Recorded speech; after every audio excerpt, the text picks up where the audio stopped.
Hello les amis, bienvenue dans cette nouvelle vidéo. Nous allons voir aujourd'hui comment définir l'état de notre store et puis également voir les getters. Nous avons vu dans la dernière vidéo comment installer le package plutôt, le package Pinia, et puis nous avions eu quelque chose comme ceci où on pouvait cliquer sur un bouton et puis incrémenter un compteur depuis le store. Donc si je reviens ici, nous avions donc ce store là qui était là. Donc je récapitule juste rapidement. Si je pars depuis le point d'entrée ici au niveau du mail, on avait installé ici notre plugin Pinia. Et puis on a juste créé ici, on l'a mappé au niveau de Vue.js qui utilise maintenant Pinia. Et puis donc on a créé dans ce dossier là au niveau de store, le counter store. Celui-là on verra dans la prochaine vidéo que j'étais en train de préparer. Donc ici, j'étais juste en train de faire des tests, donc je peux enlever ça, tac, comme ceci, et puis tac, je peux enlever donc aussi le type, voilà. Donc nous avions quelque chose comme ceci qui continuait donc à fonctionner. Lorsqu'on clique ici, depuis notre dernier exemple où on clique ici et puis on augmente donc le compteur dans le composant. Donc si je reviens au niveau de app, ici, nous avions deux composants, un qui est affiché ici et l'autre qui comptait. Donc si je prends celui qui est affiché, il avait juste ici l'affichage ici, et puis celui qui comptait, il incrémentait donc à travers une méthode ici la valeur ici sur le store ici. Donc aujourd'hui, on va voir plusieurs façons déjà de définir notre store à cet endroit-là.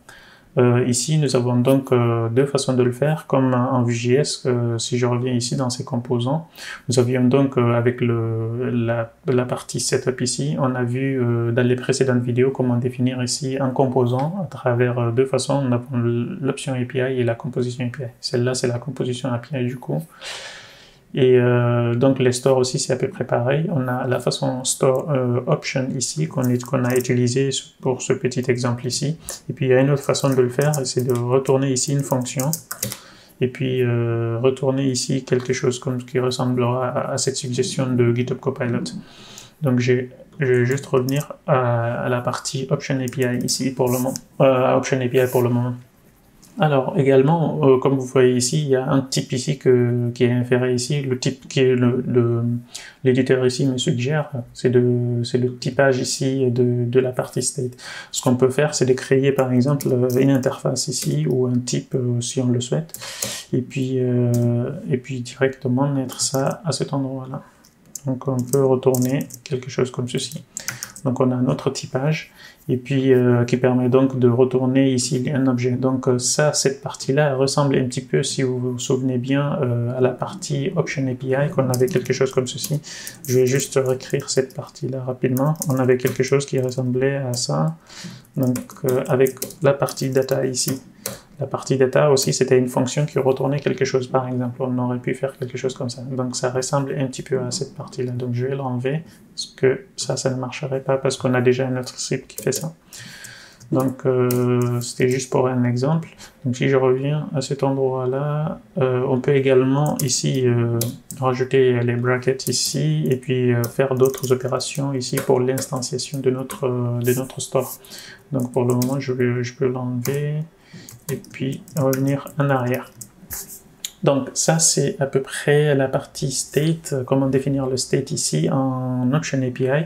Vous avez les autres méthodes également, les actions, les getters, etc. qu'on verra dans la prochaine vidéo. Les getters qu'on verra tout à l'heure, ça ressemble un petit peu à ceci. Donc on a aussi une option qu'on déclare et puis on travaille avec. Et puis maintenant que je propose, c'est de partir au niveau également à la version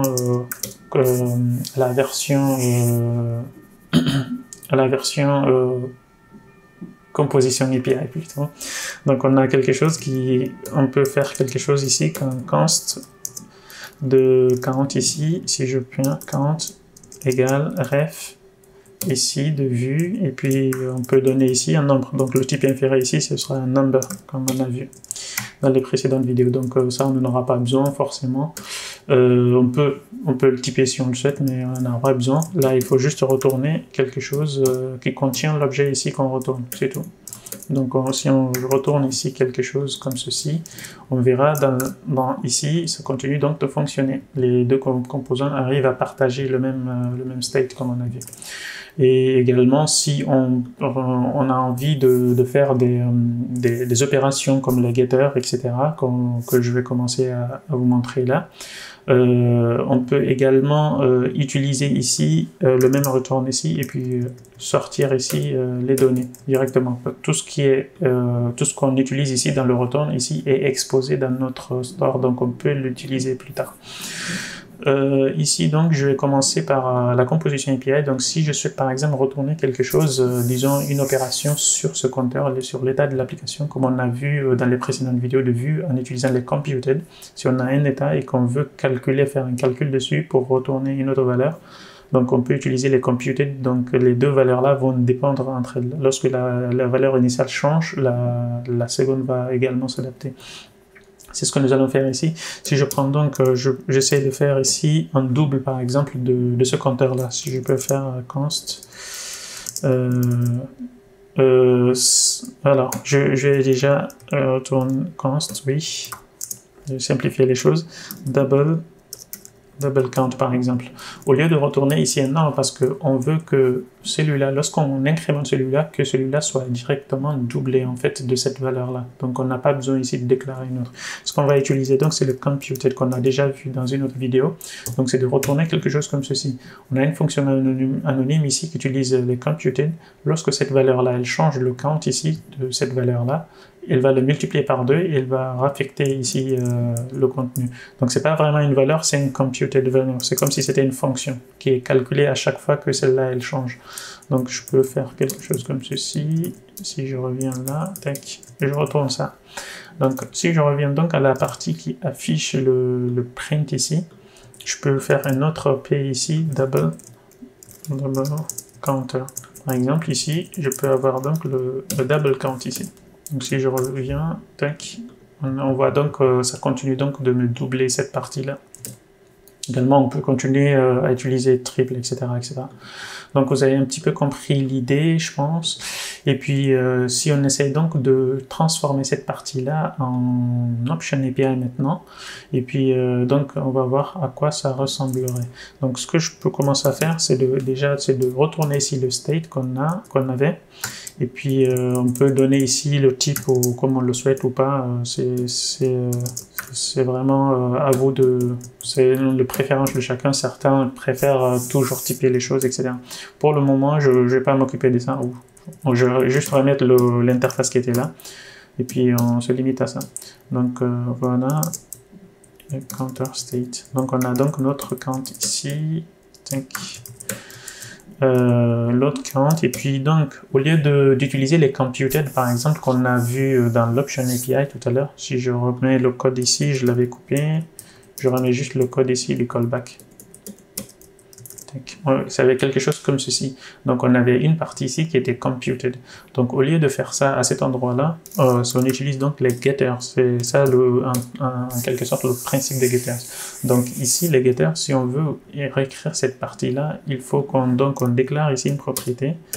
La propriété double count ici qu'on avait déclarée à cet endroit-là, elle va prendre ici l'état en fait de notre store, l'état actuel de ça, c'est pas vraiment celui-là, c'est l'état en cours de l'instance en fait qu'il va reprendre et puis la multiplier ici. Et puis donc le résultat qu'on obtiendra à cet endroit-là sera toujours un multiple de 2 de ça en quelque sorte. Donc si je reviens ici, je reviens au niveau de, je peux supprimer ça, le commentaire, on n'en aura plus besoin. Si je reviens donc à cet endroit-là, je réactualise et puis on continue donc d'avoir le même comportement. Également, donc il est important donc de savoir ici que c'est l'état en fait qu'on utilise et pas un 10, quelque chose comme ceci. Également, qu'est-ce qu'on pourrait voir? Alors, il me semble également que au niveau du count ici, supposons qu'on ait un autre bouton à cet endroit-là qui va permettre de réinitialiser par exemple l'état. Button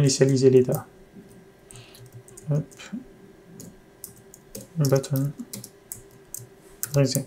Je vais le mettre en majuscule, supposons. Et permet donc de réinitialiser ici l'état de notre application. Alors pour le faire, il y a deux façons aussi en fonction de l'API de chaque qu'on avait vu. Donc ici, si on utilise à cet endroit-là, si on utilise l'Option API ici, on a juste à prendre ici, on capture juste l'événement et puis on peut faire store et puis il y a $reset. On revient donc à l'état initial. Par exemple, ici, si je fais un reset, on revient à 0, sur le compteur à 0. Peut-être que si je remets ici, par exemple, à 1, supposons que ça, c'est l'état initial, je réactualise, on a donc ça qui est à 0. Si je fais un incrément, et puis je fais un reset, on revient donc à l'état initial. Donc, on a quelque chose comme ceci qui est très pratique, qu'on peut utiliser de façon très rapidement. Et puis également, il y a plusieurs méthodes, on aura l'occasion peut-être de les voir plus tard. Donc ça, c'est des méthodes, on a les dispatch, les patch et action et les subscriptions qu'on verra dans les prochaines vidéos.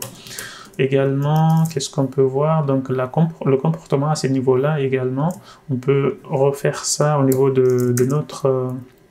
si je remets la version composition API, par contre à cet endroit-là, il faut absolument qu'on définisse ici notre méthode de reset qu'on avait mis à cet endroit-là par exemple.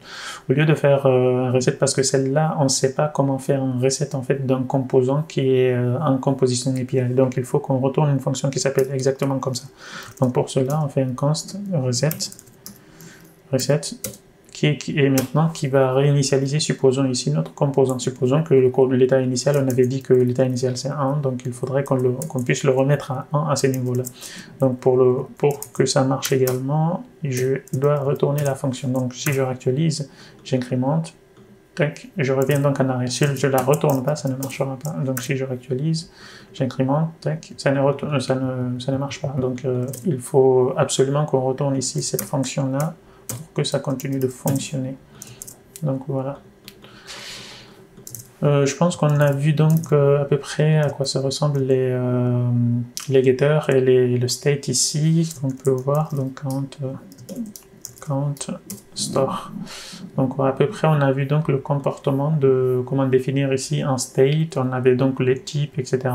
Si on a un option API, on peut définir le type, etc. Là aussi on a les types, donc on n'a pas besoin vraiment de le définir, à moins qu'on le fasse ici directement. Ici on définit ici un type, quelque chose comme ceci.